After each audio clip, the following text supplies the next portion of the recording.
چې څنګه دعا وشو دا صحابي پاسې د پمنډه ته نبی رسول الله ودرېګا لکه ودرېګا صحابي ودرېدو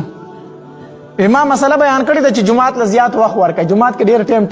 السلام علیکم مرګو زم تاسو ورور تاسو ملګری نوید جان او تاسو ګورئ نوید جان افیشل ملګرو دا واقعیا را سره وګورئ او د خپل کتونکو سره لازم محتا شیر کړئ ازمون پیج د سره پالو کې چینل د سره سبسکرایب کړئ چې داسې اسلامي ویډیوګانې په تاسو ته ملاويږي او د ثواب پنیت د نورو ملګرو سره لازم محتا شیر کړئ چې څنګه دعا وشو دا صحابي پاسې د پمنډه ته نبی رسول الله ودرېګا لکه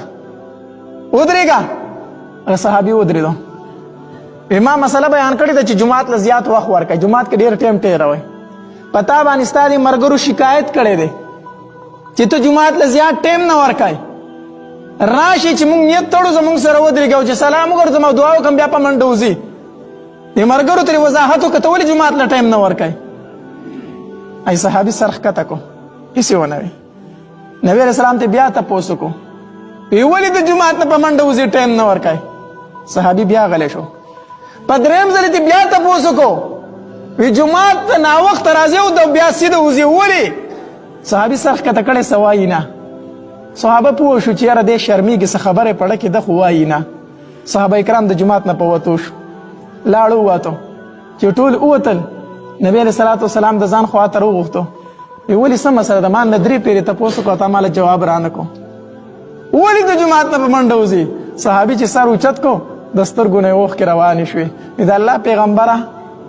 دا خو یو راز و چې ما پړه کې ساتلی و خو ته رانه تپوس کوې تا ته به بیان کړمه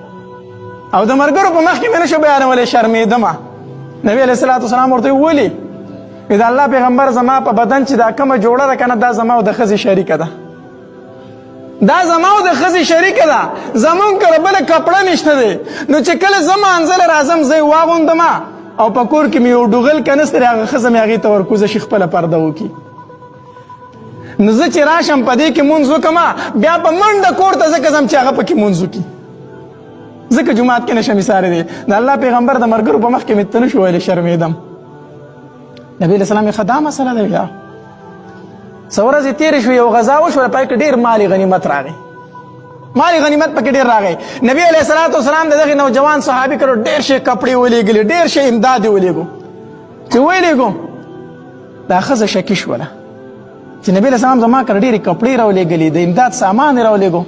شکي شوله چې کله دا خاوند یې راغی کینو وی تا خو به نبی علیه صلات وسلام ته د خپلې غریبۍ څه ویلي نه تا خو نبی علیه السلام ته د خپلې غریبۍ به څه نه ویلي خاوند یې په ژړا شو وی زه مجبوره شوم زما سره بله لار نه وه په ما ملګرو شکایت کړی و چې دې مانځله ناوخته راځي زما سره بله لار نه وه نو ما نبي علیه السلام ته خپل حالت بیان کړی دی چې دا خبره یې وکړې ښځې چغه کړه او د چغې سر راپرېوته بېهوشه شوه بېهوشه شوه او چې په هوش کې راله یا لیتنی مت قبل هذا هی افسوس چې دا ورځ ما نه وي لیدلې زه د دې نه مخکې مړه وې زما د خاوند د غریبۍ بېعزتي وشوله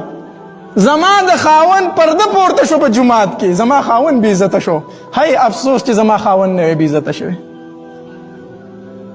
دا بیبیانې د نبي علیه السلام یو خو دې کې یو سبق دی د ښځو دپاره د خپل خاوند د عزت خیال ساتئ هغې بیبیانو په شان جوړې شئ